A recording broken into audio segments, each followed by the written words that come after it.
Chapter 1. The Daily Miracle. Yes, he's one of those men that know how to manage. Good situation. Regular income. Quite enough for luxuries as well as needs.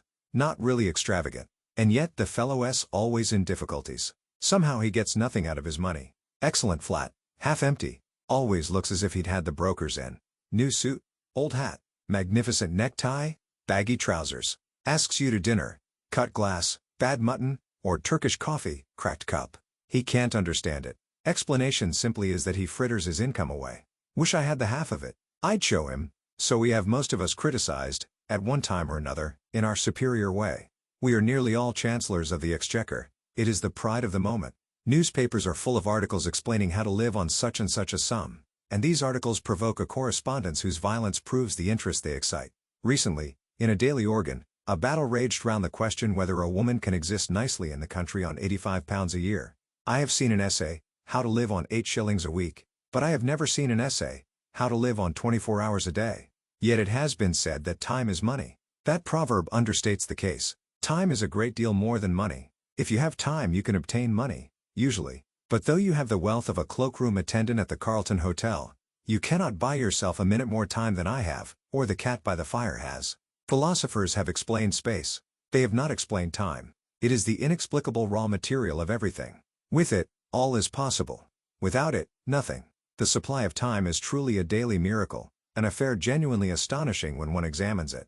You wake up in the morning, and lo! Your purse is magically filled with 24 hours of the unmanufactured tissue of the universe of your life. It is yours. It is the most precious of possessions. A highly singular commodity, showered upon you in a manner as singular as the commodity itself. For remark, no one can take it from you. It is unstellable. And no one receives either more or less than you receive. Talk about an ideal democracy. In the realm of time there is no aristocracy of wealth, and no aristocracy of intellect.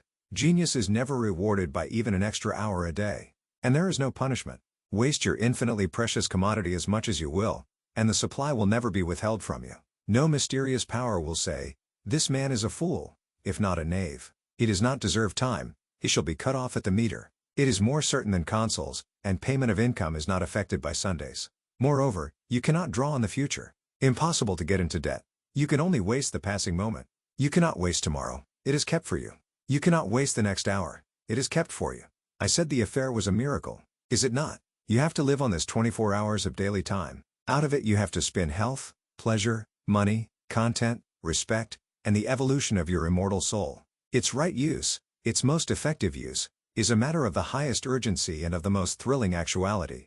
All depends on that. Your happiness, the elusive prize that you are all clutching for, my friends, depends on that. Strange that the newspapers, so enterprising and up-to-date as they are not full of how to live on a given income of time, instead of how to live on a given income of money. Money is far commoner than time. When one reflects, one perceives that money is just about the commonest thing there is. It encumbers the earth in gross heaps. If one can't contrive to live on a certain income of money, one earns a little more, or steals it, or advertises for it. One doesn't necessarily muddle one's life because one can't quite manage on £1,000 a year. One braces the muscles and makes it guineas, and balances the budget. But if one cannot arrange that an income of 24 hours a day shall exactly cover all proper items of expenditure, one does muddle one's life definitely. The supply of time, though gloriously regular, is cruelly restricted. Which of us lives on 24 hours a day? And when I say lives, I do not mean /I exists, nor muddles through. Which of us is free from that uneasy feeling that the great spending departments of his daily life are not managed as they ought to be? Which of us is quite sure that his fine suit is not surmounted by a shameful hat, or that in attending to the crockery he has forgotten the quality of the food? Which of us is not saying to himself, which of us has not been saying to himself all his life, I shall alter that when I have a little more time? We never shall have any more time. We have, and we have always had, all the time there is. It is the realization of this profound and neglected truth, which, by the way, I have not discovered, that has led me to the minute practical examination of daily time expenditure. Chapter 2. The desire to exceed one's program. But, someone may remark, with fine English disregard of everything except the point, what is he driving at with his 24 hours a day? I have no difficulty in living on 24 hours a day. I do all that I want to do, and still find time to go in for newspaper competitions. Surely it is a simple affair, knowing that one has only 24 hours a day, to content oneself with 24 hours a day. To you, my dear sir, I present my excuses and apologies. You are precisely the man that I have been wishing to meet for about 40 years. Will you kindly send me your name and address, and state your charge for telling me how you do it? Instead of me talking to you, you ought to be talking to me. Please come forward. That you exist, I am convinced, and that I have not yet encountered you is my loss. Meanwhile, until you appear, I will continue to chat with my companions in distress, that innumerable band of souls who are haunted, more or less painfully, by the feeling that the years slip by, and slip by, and slip by, and that they have not yet been able to get their lives into proper working order. If we analyze that feeling, we shall perceive it to be, primarily, one of uneasiness, of expectation, of looking forward, of aspiration. It is a source of constant discomfort, for it behaves like a skeleton at the feast of all our enjoyments. We go to the theater and laugh, but between the acts it raises a skinny finger at us. We rush violently for the last train, and while we are cooling a long age on the platform waiting for the last train, it promenades its bones up and down by our side and inquires, "O man, what hast thou done with thy youth? What art thou doing with thine age?" You may urge that this feeling of continuous looking forward, of aspiration, is part of life itself, and inseparable from life itself. True, but there are degrees. A man may desire to go to Mecca. His conscience tells him that he ought to go to Mecca. He fares forth, either by the aid of cooks, or unassisted. He may probably never reach Mecca. He may drown before he gets to Port Said. He may perish ingloriously on the coast of the Red Sea. His desire may remain eternally frustrated. Unfulfilled aspiration may always trouble him. But he will not be tormented in the same way as the man who, desiring to reach Mecca, and harried by the desire to reach Mecca, never leaves Brixton. It is something to have left Brixton. Most of us have not left Brixton. We have not even taken a cab to Ludgate Circus and inquired from cooks the price of a conducted tour. And our excuse to ourselves is that there are only 24 hours in the day. If we further analyze our vague, uneasy aspiration, we shall, I think, see that it springs from a fixed idea that we ought to do something in addition to those things which we are loyally and morally obliged to do.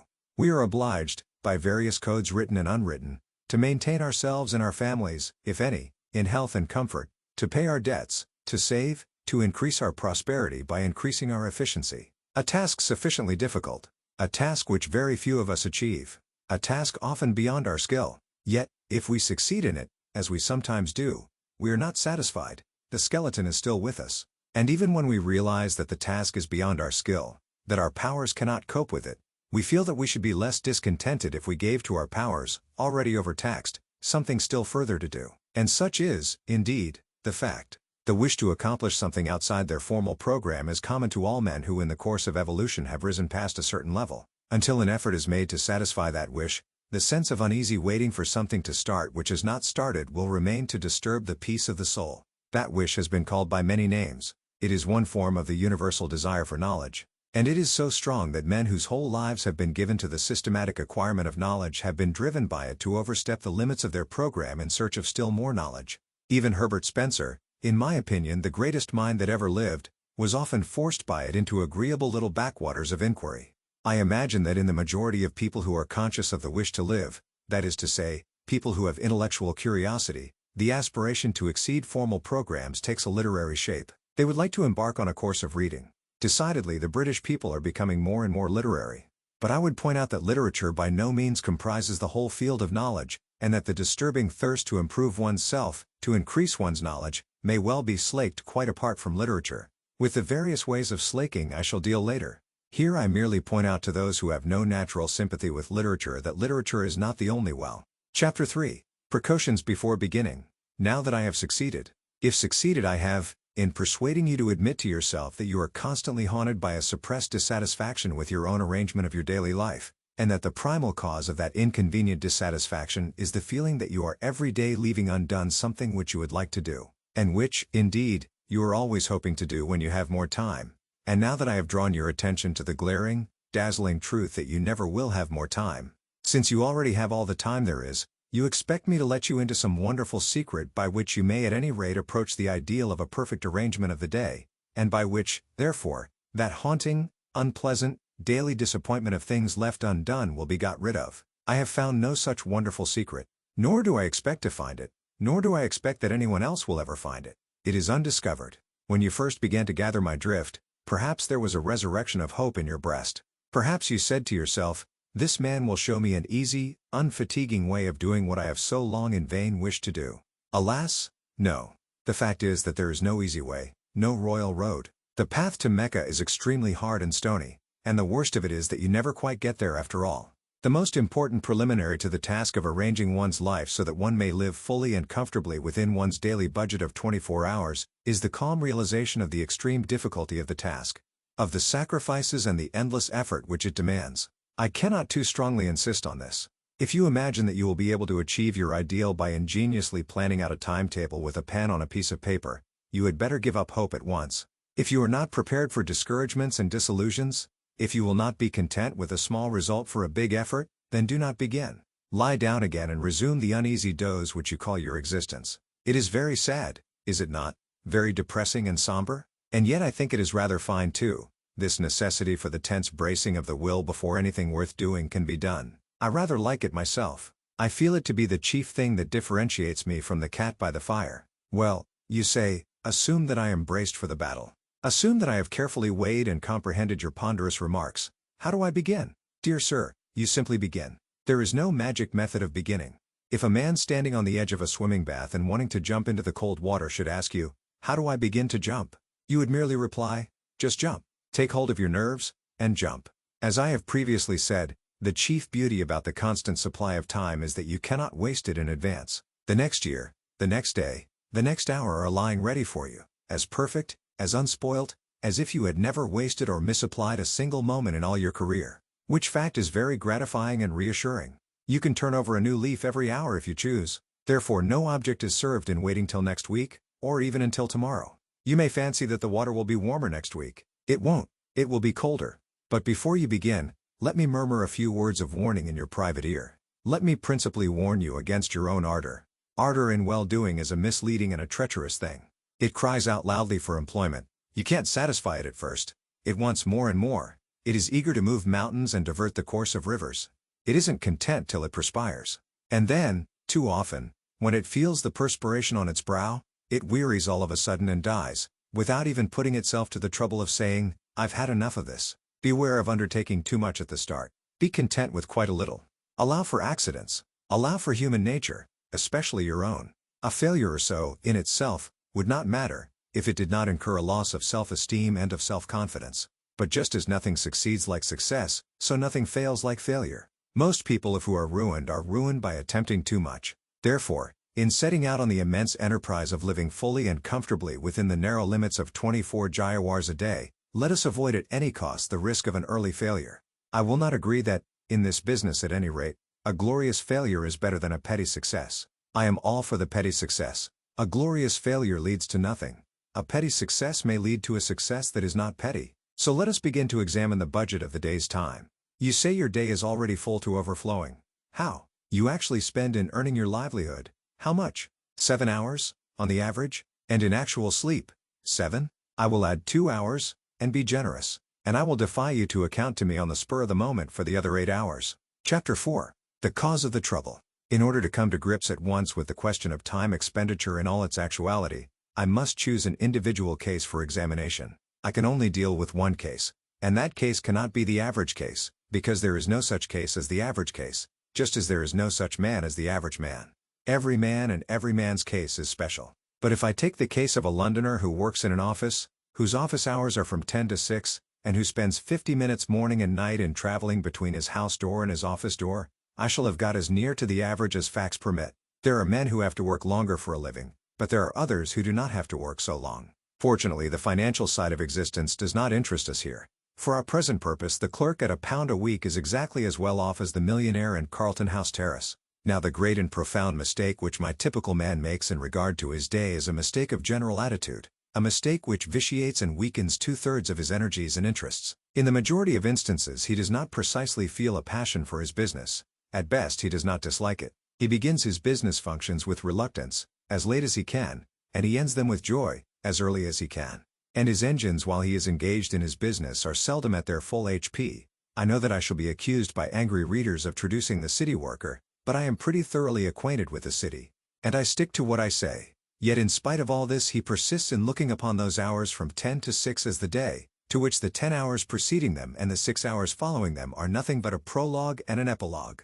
Such an attitude, unconscious though it be, of course kills his interest in the odd 16 hours, with the result that, even if he does not waste them, he does not count them.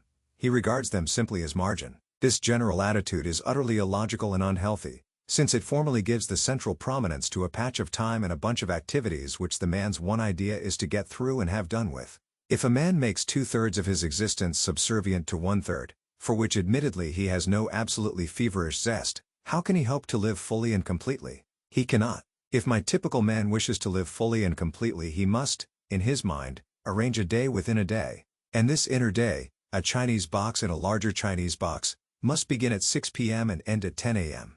It is a day of 16 hours, and during all these 16 hours he has nothing whatever to do but cultivate his body and his soul and his fellow men. During those 16 hours he is free. He is not a wage earner. He is not preoccupied by monetary cares. He is just as good as a man with a private income. This must be his attitude. And his attitude is all important. His success in life, much more important than the amount of estate upon what his executors will have to pay estate duty, depends on it. What? You say that full energy given to those 16 hours will lessen the value of the business 8? Not so.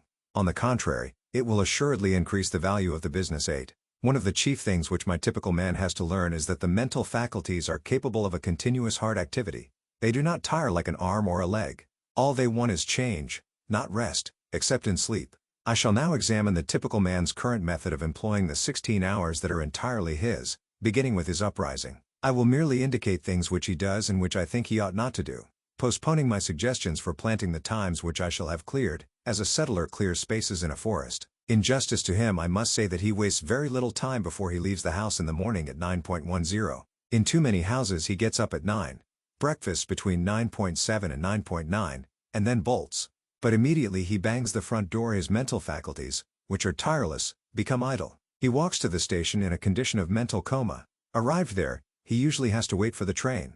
On hundreds of suburban stations every morning you see men calmly strolling up and down platforms while railway companies unblushingly rob them of time, which is more than money. Hundreds of thousands of hours are thus lost every day simply because my typical man thinks so little of time that it has never occurred to him to take quite easy precautions against the risk of its loss. He has a solid coin of time to spend every day, call it a sovereign. He must get change for it, and in getting change he is content to lose heavily. Supposing that in selling him a ticket the company said, "We will change you a sovereign, but we shall charge you 3 halfpence for doing so," what would my typical man exclaim? Yet that is the equivalent of what the company does when it robs him of 5 minutes twice a day. You say I am dealing with minutiae. I am, and later on I will justify myself. Now will you kindly buy your paper and step into the train? Chapter 5. Tennis and the Immortal Soul. You get into the morning train with your newspaper, and you calmly and majestically give yourself up to your newspaper. You do not hurry. You know you have at least half an hour of security in front of you. As your glance lingers idly at the advertisements of shipping and of songs on the outer pages, your air is the air of a leisured man, wealthy in time, of a man from some planet where there are 124 hours a day instead of 24. I am an impassioned reader of newspapers. I read 5 English and 2 French dailies, and the newsagents alone know how many weeklies, regularly. I am obliged to mention this personal fact lest I should be accused of a prejudice against newspapers when I say that I object to the reading of newspapers in the morning train. Newspapers are produced with rapidity, to be read with rapidity. There is no place in my daily program for newspapers. I read them as I may in odd moments, but I do read them. The idea of devoting to them 30 or 40 consecutive minutes of wonderful solitude, for nowhere can one more perfectly immerse oneself in oneself than in a compartment full of silent, withdrawn, smoking males, is to me repugnant. I cannot possibly allow you to scatter priceless pearls of time with such oriental lavishness. You are not the Shah of time. Let me respectfully remind you that you have no more time than I have. No newspaper reading in trains. I have already put by about 3/4 of an hour for use. Now you reach your office, and I abandon you there till 6 o'clock. I am aware that you have nominally an hour, often in reality an hour and a half, in the midst of the day, less than half of which time is given to eating. But I will leave you all that to spend as you choose. You may read your newspapers then. I meet you again as you emerge from your office. You are pale and tired. At any rate, your wife says you are pale, and you give her to understand that you are tired. During the journey home you have been gradually working up the tired feeling. The tired feeling hangs heavy over the mighty suburbs of London like a virtuous and melancholy cloud, particularly in winter. You don't eat immediately on your arrival home, but in about an hour or so you feel as if you could sit up and take a little nourishment, and you do. Then you smoke. Seriously, you see friends, you potter, you play cards, you flirt with a book, You note that old age is creeping on. You take a stroll, you caress the piano, by Jove, 11:15. Time to think about going to bed. You then devote quite 40 minutes to thinking about going to bed, and it is conceivable that you are acquainted with a genuinely good whiskey. At last you go to bed, exhausted by the day's work. 6 hours, probably more, have gone since you left the office, gone like a dream, gone like magic, unaccountably gone. That is a fair sample case. But you say, it's all very well for you to talk. A man is tired. A man must see his friends. He can't always be on the stretch, just so. But when you arrange to go to the theater, especially with a pretty woman, what happens? You rush to the suburbs. You spare no toil to make yourself glorious in fine raiment. You rush back to town in another train. You keep yourself on the stretch for 4 hours, if not 5. You take her home. You take yourself home. You don't spend 3/4 of an hour in thinking about going to bed. You go. Friends and fatigue have equally been forgotten, and the evening has seemed so exquisitely long, or perhaps too short. And do you remember that time when you were persuaded to sing in the chorus of the Amateur Operatic Society, and slave 2 hours every other night for 3 months? Can you deny that when you have something definite to look forward to at eventide, something that is to employ all your energy, the thought of that something gives a glow and a more intense vitality to the whole day? What I suggest is that at 6 o'clock you look facts in the face and admit that you are not tired, because you are not, you know, and that you arrange your evening so that it is not cut in the middle by a meal. By so doing you will have a clear expanse of at least 3 hours. I do not suggest that you should employ 3 hours every night of your life in using up your mental energy, but I do suggest that you might, for a commencement, employ an hour and a half every other evening in some important and consecutive cultivation of the mind. You will still be left with 3 evenings for friends, bridge, tennis, domestic scenes, odd reading, pipes, gardening, pottering, and prize competitions. You will still have the terrific wealth of 44 hours between 2 p.m. Saturday and 10 a.m. Monday. If you persevere you will soon want to pass 4 evenings and perhaps 5, in some sustained endeavor to be genuinely alive. And you will fall out of that habit of muttering to yourself at 11:15 p.m., time to be thinking about going to bed. The man who begins to go to bed 40 minutes before he opens his bedroom door is bored, that is to say, he is not living. But remember, at the start, those 90 nocturnal minutes thrice a week must be the most important minutes in the 10,080. They must be sacred, quite as sacred as a dramatic rehearsal or a tennis match. Instead of saying, sorry I can't see you, old chap, but I have to run off to the tennis club, you must say, but I have to work. This, I admit, is intensely difficult to say. Tennis is so much more urgent than the immortal soul. Chapter 6. Remember human nature. I have incidentally mentioned the vast expanse of 44 hours between leaving business at 2 p.m. on Saturday and returning to business at 10 a.m. on Monday. And here I must touch on the point whether the week should consist of 6 days or of 7. For many years, in fact, until I was approaching 40, my own week consisted of 7 days. I was constantly being informed by older and wiser people that more work, more genuine living, could be got out of 6 days than out of 7. And it is certainly true that now, with 1 day in 7 in which I follow no program and make no effort save what the caprice of the moment dictates, I appreciate intensely the moral value of a weekly rest. Nevertheless, had I my life to arrange over again, I would do again as I have done. Only those who have lived at the full stretch 7 days a week for a long time can appreciate the full beauty of a regular recurring idleness. Moreover, I am aging, and it is a question of age. In cases of abounding youth and exceptional energy and desire for effort, I should say unhesitatingly, keep going, day in, day out. But in the average case I should say, confine your formal program, super program, to 6 days a week. If you find yourself wishing to extend it, but only in proportion to your wish, and count the time extra as a windfall, not as regular income, so that you can return to a 6-day program without the sensation of being poorer, of being a backslider. Let us now see where we stand. So far we have marked for saving out of the waste of days, half an hour at least on 6 mornings a week, and 1 hour and a half on 3 evenings a week. Total, 7 hours and a half a week. I propose to be content with that 7 hours and a half for the present. What? You cry. You pretend to show us how to live, and you only deal with 7 hours and a half out of 168. Are you going to perform a miracle with your 7 hours and a half? Well, not to mince the matter, I am, if you will kindly let me. That is to say, I'm going to ask you to attempt an experience which, while perfectly natural and explicable, has all the air of a miracle. My contention is that the full use of those 7.5 hours will quicken the whole life of the week, add zest to it, and increase the interest which you feel in even the most banal occupations. You practice physical exercises for a mere 10 minutes morning and evening, And yet you are not astonished when your physical health and strength are beneficially affected every hour of the day, and your whole physical outlook changed. Why less than should you be astonished that an average of over an hour a day given to the mind should permanently and completely enliven the whole activity of the mind? More time might assuredly be given to the cultivation of oneself, and in proportion as the time was longer the results would be greater. But I prefer to begin with what looks like a trifling effort. It is not really a trifling effort, as those will discover who have yet to essay it. To clear even 7 hours and a half from the jungle is passably difficult. For some sacrifice has to be made. One may have spent one's time badly, but one did spend it. One did do something with it, however ill-advised that something may have been. To do something else means a change of habits. And habits are the very dickens to change. Further, any change, even a change for the better, is always accompanied by drawbacks and discomforts. If you imagine that you will be able to devote 7 hours and a half a week to serious, continuous effort, and still live your old life, you are mistaken. I repeat that some sacrifice, and an immense deal of volition, will be necessary. And it is because I know the difficulty, it is because I know the almost disastrous effect of failure in such an enterprise, that I earnestly advise a very humble beginning. You must safeguard your self-respect. Self-respect is at the root of all purposefulness, and a failure in an enterprise deliberately planned deals a desperate wound at one's self-respect.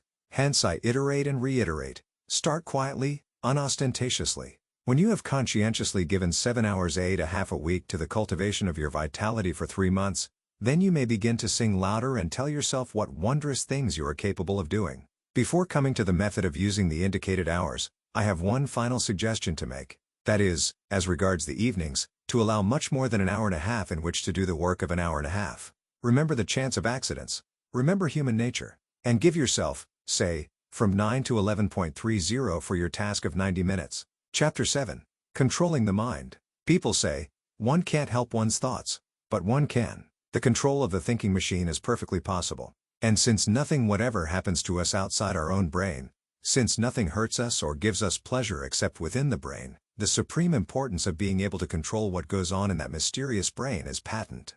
This idea is one of the oldest platitudes, but it is a platitude whose profound truth and urgency most people live and die without realizing. People complain of the lack of power to concentrate, not witting that they may acquire the power, if they choose. And without the power to concentrate, that is to say, without the power to dictate to the brain its task and to ensure obedience, true life is impossible. Mind control is the first element of a full existence. Hence, it seems to me, the first business of the day should be to put the mind through its paces. You look after your body, inside and out. You run grave danger in hacking hairs off your skin. You employ a whole army of individuals, from the milkman to the pig killer, to enable you to bribe your stomach into decent behavior. Why not devote a little attention to the far more delicate machinery of the mind, especially as you will require no extraneous aid? It is for this portion of the art and craft of living that I have reserved the time from the moment of quitting your door to the moment of arriving at your office. What? I am to cultivate my mind in the street, on the platform, in the train, and in the crowded street again? Precisely. Nothing simpler. No tools required. Not even a book. Nevertheless, the affair is not easy. When you leave your house, concentrate your mind on a subject, no matter what, to begin with. You will not have gone 10 yards before your mind has skipped away under your very eyes and is larking round the corner with another subject. Bring it back by the scruff of the neck. Ere you have reached the station you will have brought it back about 40 times. Do not despair. Continue. Keep it up. You will succeed. You cannot by any chance fail if you persevere. It is idle to pretend that your mind is incapable of concentration. Do you not remember that morning when you received a disquieting letter which demanded a very carefully worded answer? How you kept your mind steadily on the subject of the answer, without a second's intermission, until you reached your office, whereupon you instantly sat down and wrote the answer. That was a case in which you were roused by circumstances to such a degree of vitality that you were able to dominate your mind like a tyrant. You would have no trifling. You insisted that its work should be done, and its work was done, by the regular practice of concentration, as to which there is no secret, save the secret of perseverance. You can tyrannize over your mind, which is not the highest part of you, every hour of the day, and in no matter what place. The exercise is a very convenient one. If you got into your morning train with a pair of dumbbells for your muscles or an encyclopedia and 10 volumes for your learning, you would probably excite remark. But as you walk in the street, or sit in the corner of the compartment behind a pipe, or strap hang on the subterranean, who is to know that you are engaged in the most important of daily acts? What asinine bore can laugh at you? I do not care what you concentrate on, so long as you concentrate. It is the mere disciplining of the thinking machine that counts. But still, you may as well kill 2 birds with 1 stone. and concentrate on something useful. I suggest, it is only a suggestion, a little chapter of Marcus Aurelius or Epictetus. Do not, I beg, shy at their names. For myself, I know nothing more actual, more bursting with plain common sense, applicable to the daily life of plain persons like you and me, who hate airs, pose, and nonsense, than Marcus Aurelius or Epictetus. Read a chapter, and so short they are, the chapters, in the evening and concentrate on it the next morning. You will see. Yes, my friend, it is useless for you to try to disguise the fact. I can hear your brain like a telephone at my ear. You are saying to yourself, this fellow is doing pretty well up to his 7th chapter. He had begun to interest me faintly, but what he says about thinking in trains, and concentration, and so on, is not for me. It may be well enough for some folks, but it isn't in my line. It is for you, I passionately repeat. It is for you. Indeed, you are the very man I am aiming at. Throw away the suggestion, and you throw away the most precious suggestion that was ever offered to you. It is not my suggestion. It is the suggestion of the most sensible, practical, hard-headed men that have walked the earth. I only give it you at second hand. Try it, get your mind in hand, and see how the process cures half the evils of life, especially worry, that miserable, avoidable, shameful disease, worry. Chapter 8. The Reflective Mood. The exercise of concentrating the mind, to which at least half an hour a day should be given, is a mere preliminary, like scales on the piano. Having acquired power over that most unruly member of one's complex organism, one has naturally to put it to the yoke. Useless to possess an obedient mind unless one profits to the furthest possible degree by its obedience. A prolonged primary course of study is indicated. Now as to what this course of study should be, there cannot be any question. There never has been any question. All the sensible people of all ages are agreed upon it. And it is not literature, nor is it any other art, nor is it history, nor is it any science. It is the study of oneself. Man, know thyself. These words are so hackneyed that verily I blush to write them. Yet they must be written. For they need to be written. I take back my blush, being ashamed of it. Man, know thyself. I say it out loud. The phrase is one of those phrases with which everyone is familiar, of which everyone acknowledges the value, and which only the most sagacious put into practice. I don't know why. I am entirely convinced that what is more than anything else lacking in the life of the average well-intentioned man of today is the reflective mood. We do not reflect. I mean that we do not reflect upon genuinely important things, upon the problem of our happiness, upon the main direction in which we are going, upon what life is giving to us, upon the share which reason has, or has not, in determining our actions, and upon the relation between our principles and our conduct. And yet you are in search of happiness, are you not? Have you discovered it? The chances are that you have not. The chances are that you have already come to believe that happiness is unattainable. But men have attained it, and they have attained it by realizing that happiness does not spring from the procuring of physical or mental pleasure, but from the development of reason and the adjustment of conduct to principles. I suppose that you will not have the audacity to deny this. And if you admit it, and still devote no part of your day to the deliberate consideration of your reason, principles, and conduct, you admit also that while striving for a certain thing you are regularly leaving undone the one act which is necessary to the attainment of that thing. Now, shall I blush, or will you? Do not fear that I mean to thrust certain principles upon your attention. I care not, in this place, what your principles are. Your principles may induce you to believe in the righteousness of burglary. I don't mind. All I urge is that a life in which conduct does not fairly well accord with principles is a silly life, and that conduct can only be made to accord with principles by means of daily examination, reflection, and resolution. What leads to the permanent sorrowfulness of burglars is that their principles are contrary to burglary. If they genuinely believed in the moral excellence of burglary, penal servitude would simply mean so many happy years for them. All martyrs are happy, because their conduct and their principles agree. As for reason, which makes conduct, and if not unconnected with the making of principles, it plays a far smaller part in our lives than we fancy. We are supposed to be reasonable, but we are much more instinctive than reasonable. And the less we reflect, the less reasonable we shall be. The next time you get cross with the waiter because your steak is overcooked, ask reason to step into the cabinet room of your mind, and consult her. She will probably tell you that the waiter did not cook the steak, and had no control over the cooking of the steak, and that even if he alone was to blame, you accomplished nothing good by getting cross. You merely lost your dignity, looked a fool in the eyes of sensible men, and soured the waiter, while producing no effect whatever on the steak. The result of this consultation with reason, for which she makes no charge, will be that when once more your steak is overcooked you will treat the waiter as a fellow creature, remain quite calm in a kindly spirit, and politely insist on having a fresh steak. The gain will be obvious and solid. In the formation or modification of principles, and the practice of conduct, much help can be derived from printed books, issued at 6 pence each and upwards. I mentioned in my last chapter Marcus Aurelius and Epictetus. Certain even more widely known works will occur at once to the memory. I may also mention Pascal, La Bruyere, and Emerson. For myself, you do not catch me traveling without my Marcus Aurelius. Yes, books are valuable, but no reading of books will take the place of a daily, candid, honest examination of what one has recently done, and what one is about to do, of a steady looking at oneself in the face, disconcerting though the sight may be. When shall this important business be accomplished? The solitude of the evening journey home appears to me to be suitable for it. A reflective mood naturally follows the exertion of having earned the day's living. Of course, if, instead of attending to an elementary and profoundly important duty, you prefer to read the paper, which you might just as well read while waiting for your dinner, I have nothing to say. But attend to it at some time of the day you must. I now come to the evening hours. Chapter 9. Interest in the Arts. Many people pursue a regular and uninterrupted course of idleness in the evenings because they think that there is no alternative to idleness but the study of literature, and they do not happen to have a taste for literature. This is a great mistake. Of course it is impossible, or at any rate very difficult, properly to study anything whatever without the aid of printed books. But if you desired to understand the deeper depths of bridge or of boat sailing, you would not be deterred by your lack of interest in literature from reading the best books on bridge or boat sailing. We must therefore distinguish between literature and books treating of subjects not literary. I shall come to literature in due course. Let me now remark to those who have never read Meredith, and who are capable of being unmoved by a discussion as to whether Mr. Stephen Phillips is or is not a true poet, that they are perfectly within their rights. It is not a crime not to love literature. It is not a sign of imbecility. The mandarins of literature will order out to instant execution the unfortunate individual who does not comprehend, say, the influence of Wordsworth on Tennyson.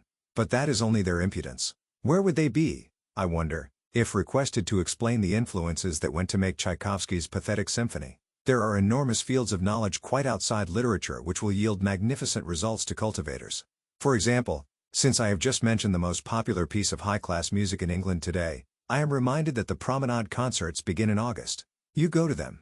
You smoke your cigar or cigarette, and I regret to say that you strike your matches during the soft bars of the Lohengrin Overture, and you enjoy the music. But you say you cannot play the piano or the fiddle, or even the banjo, that you know nothing of music. What does that matter? That you have a genuine taste for music is proved by the fact that, in order to fill his hall with you and your peers, the conductor is obliged to provide programs from which bad music is almost entirely excluded, a change from the old Covent Garden days. Now surely your inability to perform the Maiden's Prayer on a piano need not prevent you from making yourself familiar with the construction of the orchestra to which you listen a couple of nights a week during a couple of months. As things are, you probably think of the orchestra as a heterogeneous mass of instruments producing a confused agreeable mass of sound. You do not listen for details because you have never trained your ears to listen to details. If you were asked to name the instruments which play the great theme at the beginning of the C minor symphony, you could not name them for your life's sake. Yet you admire the C minor symphony. It has thrilled you. It will thrill you again. You have even talked about it, in an expansive mood, to that lady, you know whom I mean. And all you can positively state about the C minor symphony is that Beethoven composed it and that it is a jolly fine thing. Now, if you have read, say, Mr. Krehbiel's How to Listen to Music, which can be got at any bookseller's for less than the price of a stall at the Alhambra, and which contains photographs of all the orchestral instruments and plans of the arrangement of orchestras, you would next go to a promenade concert with an astonishing intensification of interest in it. Instead of a confused mass, the orchestra would appear to you as what it is, a marvelously balanced organism whose various groups of members each have a different and an indispensable function. You would spy out the instruments and listen for their respective sounds. You would know the gulf that separates a French horn from an English horn, and you would perceive why a player of the hautboy gets higher wages than a fiddler, though the fiddle is the more difficult instrument. You would if you at a promenade concert, whereas previously you had merely existed there in a state of beatific coma, like a baby gazing at a bright object. The foundations of a genuine, systematic knowledge of music might be laid. You might specialize your inquiries either on a particular form of music, such as the symphony, or on the works of a particular composer. At the end of a year of 48 weeks of 3 brief evenings each, combined with a study of programs and attendances at concerts chosen out of your increasing knowledge, you would really know something about music, even though you were as far off as ever from jangling the Maiden's Prayer on the piano. But I hate music, you say. My dear sir, I respect you. What applies to music applies to the other arts.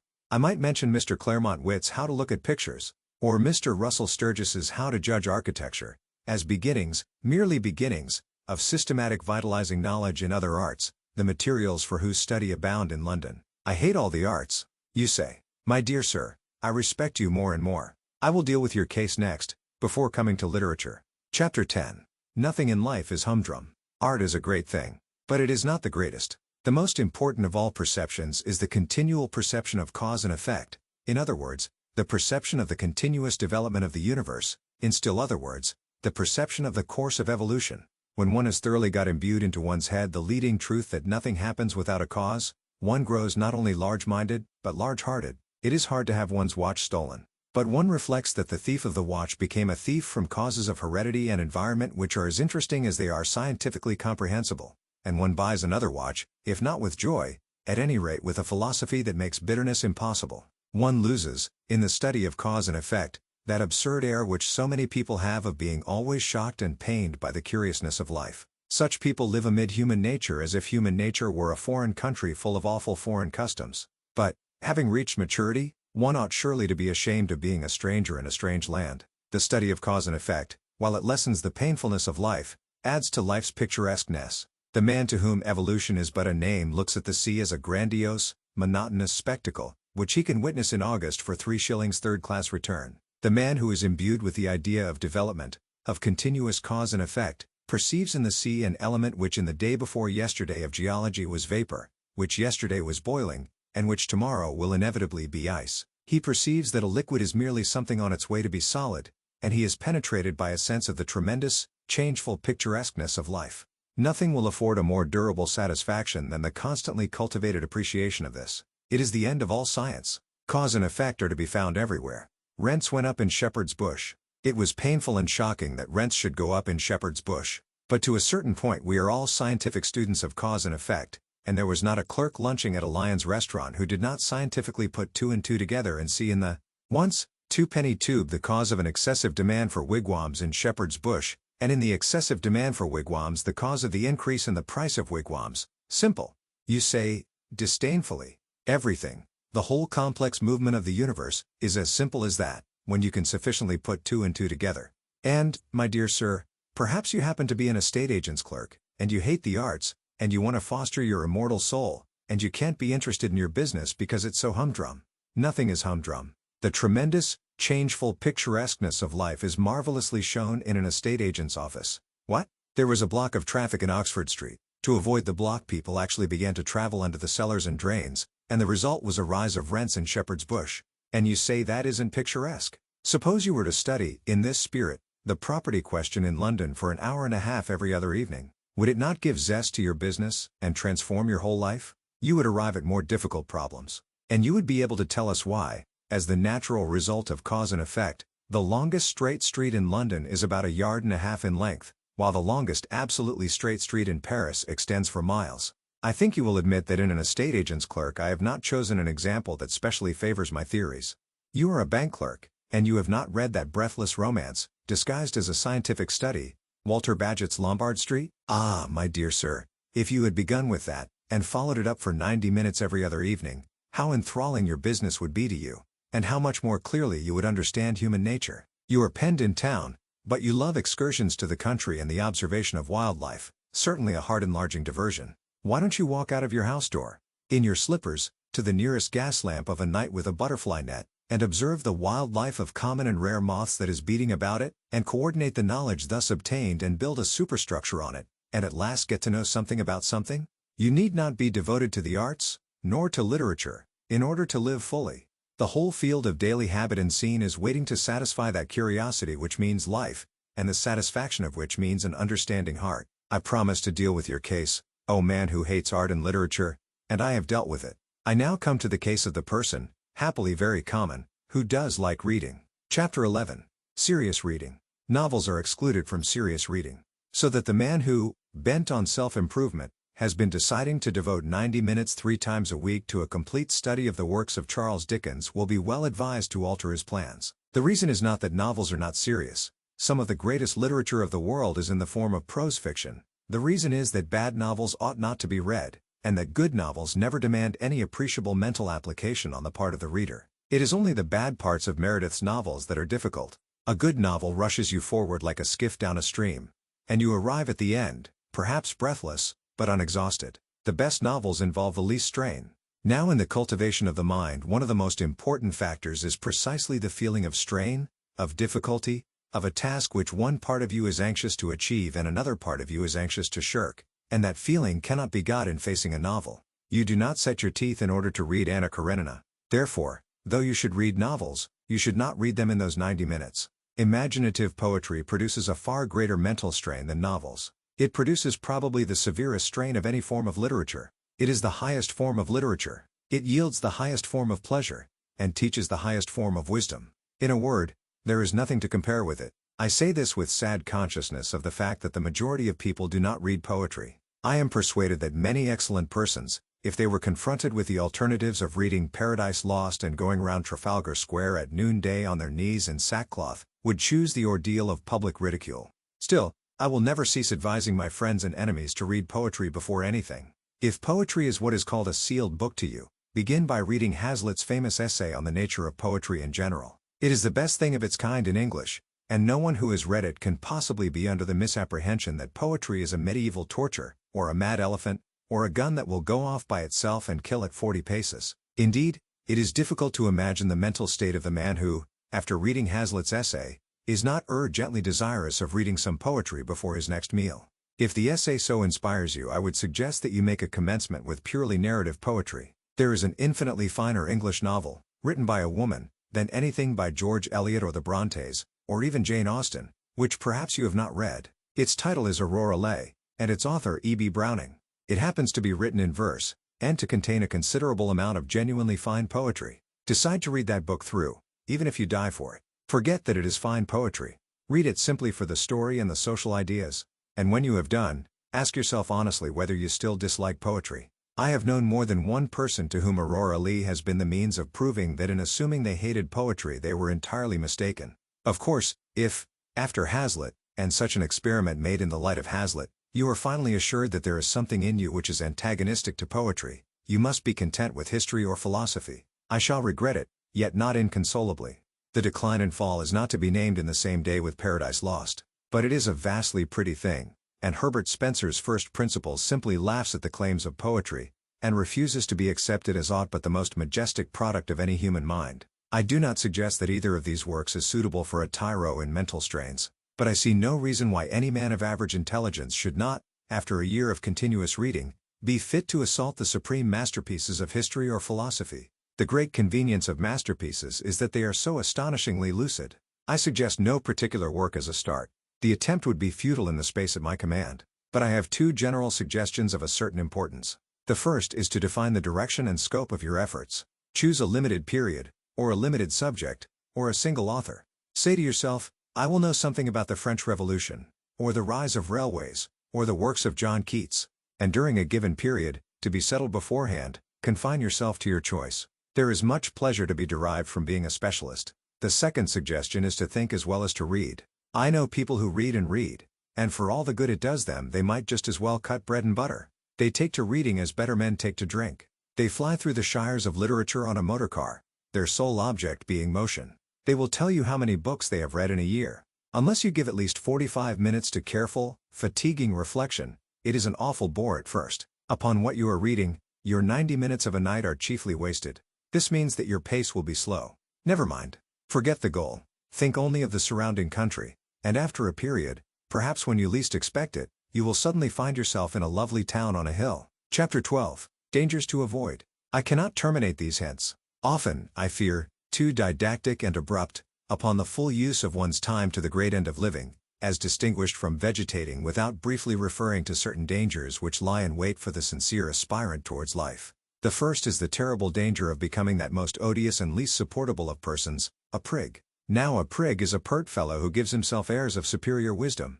A prig is a pompous fool who has gone out for a ceremonial walk, and without knowing it has lost an important part of his attire, namely, his sense of humor. A prig is a tedious individual who, having made a discovery, is so impressed by his discovery that he is capable of being gravely displeased because the entire world is not also impressed by it. Unconsciously to become a prig is an easy and a fatal thing. Hence, when one sets forth on the enterprise of using all one's time, it is just as well to remember that one's own time, and not other people's time, is the material with which one has to deal, that the earth rolled on pretty comfortably before one began to balance a budget of the hours, and that it will continue to roll on pretty comfortably whether or not one succeeds in one's new role of Chancellor of the Exchequer of Time. It is as well not to chatter too much about what one is doing, and not to betray a too pained sadness at the spectacle of a whole world deliberately wasting so many hours out of every day, and therefore never really living. It will be found, ultimately, that in taking care of one's self one has quite all one can do. Another danger is the danger of being tied to a program like a slave to a chariot. One's program must not be allowed to run away with one. It must be respected, but it must not be worshipped as a fetish. A program of daily employ is not a religion. This seems obvious. Yet I know men whose lives are a burden to themselves and a distressing burden to their relatives and friends simply because they have failed to appreciate the obvious. "Oh no," I have heard the martyred wife exclaim, "Arthur always takes the dog out for exercise at 8 o'clock and he always begins to read at 8:45. So it's quite out of the question that we should," etc., and the note of absolute finality in that plaintive voice reveals the unsuspected and ridiculous tragedy of a career. On the other hand, a program is a program. And unless it is treated with deference, it ceases to be anything but a poor joke. To treat one's program with exactly the right amount of deference, to live with not too much and not too little elasticity, is scarcely the simple affair it may appear to the inexperienced. And still another danger is the danger of developing a policy of rush, of being gradually more and more obsessed by what one has to do next. In this way one may come to exist as in a prison, and one's life may cease to be one's own. One may take the dog out for a walk at 8 o'clock, and meditate the whole time on the fact that one must begin to read at 8:45, and that one must not be late, and the occasional deliberate breaking of one's program will not help to mend matters. The evil springs not from persisting without elasticity in what one has attempted, but from originally attempting too much, from filling one's program till it runs over. The only cure is to reconstitute the program, and to attempt less. But the appetite for knowledge grows by what it feeds on, and there are men who come to like a constant breathless hurry of endeavor. Of them it may be said that a constant breathless hurry is better than an eternal doze. In any case, if the program exhibits a tendency to be oppressive, and yet one wishes not to modify it, an excellent palliative is to pass with exaggerated deliberation from one portion of it to another. For example, to spend 5 minutes in perfect mental quiescence between chaining up the St. Bernard and opening the book. In other words, to waste 5 minutes with the entire consciousness of wasting them. The last, and chiefest danger which I would indicate, is one to which I have already referred, the risk of a failure at the commencement of the enterprise. I must insist on it. A failure at the commencement may easily kill outright the newborn impulse towards a complete vitality, and therefore every precaution should be observed to avoid it. The impulse must not be overtaxed. Let the pace of the first lap be even absurdly slow, but let it be as regular as possible. And, having once decided to achieve a certain task, achieve it at all costs of tedium and distaste. The gain in self-confidence of having accomplished a tiresome labor is immense. Finally, in choosing the first occupations of those evening hours, be guided by nothing whatever but your taste and natural inclination. It is a fine thing to be a walking encyclopedia of philosophy, but if you happen to have no liking for philosophy, and to have a liking for the natural history of street cries, much better leave philosophy alone, and take to street cries. The end. Enjoyed this audiobook? Hit like and leave your favorite takeaways in the comments below. Subscribe to our channel for similar content, and stay tuned for the next.